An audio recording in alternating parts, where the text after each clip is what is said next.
good day. Today we're going to talk about propositions. Propositions are the second basic mental operation. Remember that in our previous class, we were talking about the three basic mental operations. Number one is simple apprehension. Simple apprehension is basically knowing a thing. So once you know a thing, it registers in the mind, it is called an idea. If you express that idea, it is now called a word. So that is the first basic mental operation, simple apprehension. The second basic mental operation is judgment. Judgment is simply affirming or denying a thing. Okay? You deny a term, you deny the word, which is an expression of an idea. Now, if this is manifested, it is now called as a proposition. Remember in the previous meeting, we were talking about the four types of sentences, yung apat na uri ng mga pangungusap. Why did we talk about it? Because we said that all propositions are sentences, but not all sentences are propositions. Why? Because only declarative sentence can be considered as a proposition, because only a declarative sentence states a fact. It is the only sentence that affirms or deny a term or a thing. Now, what about the others? There are four, right? And the exclamatory sentence, which ends with an exclamation point. The interrogative sentence, which ends with a question mark, and the imperative sentence, which is a sentence that gives a command or a request. All of those three sentences do not affirm or deny a thing. And so, I will repeat this. When we speak of propositions, these are sentences, but only declarative sentence. I hope that is clear. Why? Because it is only a declarative sentence that states a fact. Okay? Tanging yang pangungusap lamang ang maaring mag-affirm o deny ng isang bagay. Now, we're going to talk about propositions. I hope it is clear that when we speak of proposition, we are referring to declarative sentences. Okay? Now, of course, in logic, we do not call it a sentence. We may refer to it as a statement, but this time we're going to call it a proposition. Okay. Now, what is a proposition? Okay. When we say proposition, this is an expressed judgment. A judgment that is manifested, a judgment that is expressed. Alright? Now, there are four types of propositions. Ano yung apat na types ng proposition? Now, there is what we call an A proposition. There is what we call an E proposition. There is what we call an I proposition. And there's what we call an O proposition. Okay, so may proposition A, may E proposition, may I proposition, at may O proposition. Etong A at itong E, okay, meron silang pinagkatulad. Okay? Ang pinagkatulad nila, pareho silang universal propositions. Ang I at saka O ay pareho silang particular propositions. Maliwanag? Ang A at ang I meron ding pinagkatulad. Ano yun?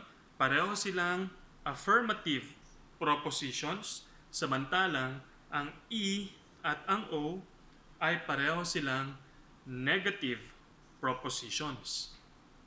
Okay? So, mahahati ito sa dalawa. Meron tayong tinatawag na quality. Meron din tayong tinatawag na quantity. Pagka sinabi nating quality, maaari itong affirmative or negative. Pagka sinabi naman nating quantity, maaari itong universal or particular. Maliwanag? Ulitin natin. Merong 4 na propositions, ang A, E, I, at O propositions. May pagkakapareho ang A proposition at ang E proposition pagdating sa quantity. Okay? Ganun din ang I proposition at ang O proposition pagdating sa quantity. Ibig sabihin, itong dalawang ito ay patungkol sa quantity. Maliwanag? Pagdating sa quality, may pagkakatulad ang A proposition at ang I proposition, ganun din naman ang E proposition sa O proposition. Kaya itong dalawa, maaari nating matawag na quality. Okay? Malinaw po ba? Susundan natin yan. So, nabanggit natin na merong 4 na types ng proposition. Okay. Ulitin natin. Ang A proposition ay universal ang kanyang quantity at ang quality niya ay affirmative. Okay? Ang E proposition ay universal pero ang quality niya ay negative. Ang I proposition, ang quantity niya ay particular at ang quality niya ay affirmative. Samantalang ang O proposition, ang quantity niya ay particular at ang quality niya ay negative. Malamang may ilan sa inyo nalilito. Anong ibig sabihin ng mga yan? Bibigyan natin ng halimbawa. Ang halimbawa ng A proposition ay all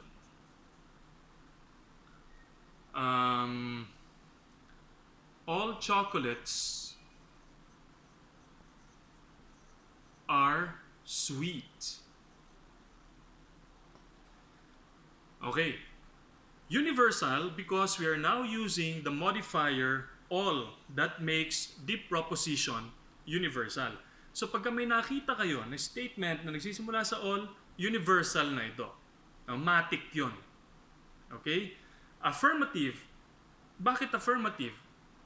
Simple lang. Kasi wala kang makikita dito sa proposition na yan na salitang no or not.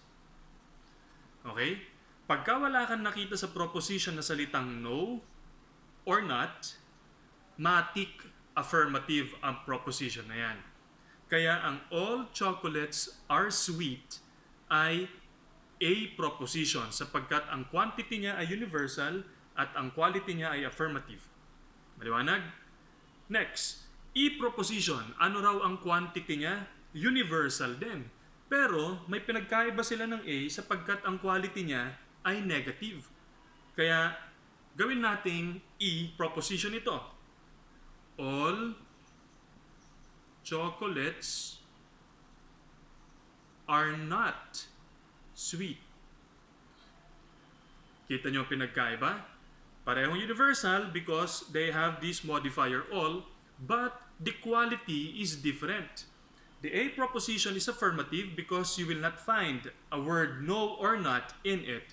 But in an E proposition, you can find the word not. Therefore, this makes the proposition negative. Maliwanag? Okay, let's continue.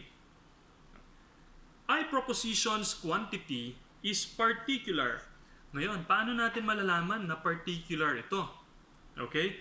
When you use the modifier some. Some. Di ba? Some chocolates are sweet. Okay, pagka nakita mo na yan, some, matic, particular ka agad yan. Alright? Tapos, ang quality niya ay affirmative kasi sabi nga ulit natin, walang no or not na mahagilap at mahanap dito sa I proposition. Anong sinasabi ng O? Particular siya at negative. So, gawin nating O proposition ito.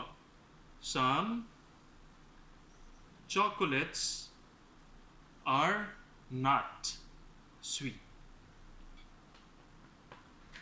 Ayan. So, malinaw dito na meron tayong 4 na types ng proposition depende sa kanyang quality at quantity. Ang A proposition, E proposition, I proposition, at O proposition. Maliwanag? Ang A proposition ay universal affirmative. Universal ang kanyang bilang, ang quality niya ay affirmative. Tandaan palagi na pagka wala ka nakitang no or not, affirmative agad yon. Kahit na ang pangungusap mo ay all crocodiles are ugly. O baka isipin mo, ugly is a negative term. So, dapat iyon, hindi. Kasi walang no or not. Still, a proposition yan. Maliwanag? An I proposition and an O proposition are both particular in its quantity. Particular. Paano malalaman ng particular? Nandoon yung some. Okay? Pinagkaiba nila yung quality. Now, I hope this is clear to you, the 4 types of propositions. That's it for now. We're going to follow this up with the square of oppositions. Wait for the other video. Thank you very much. See you again next time.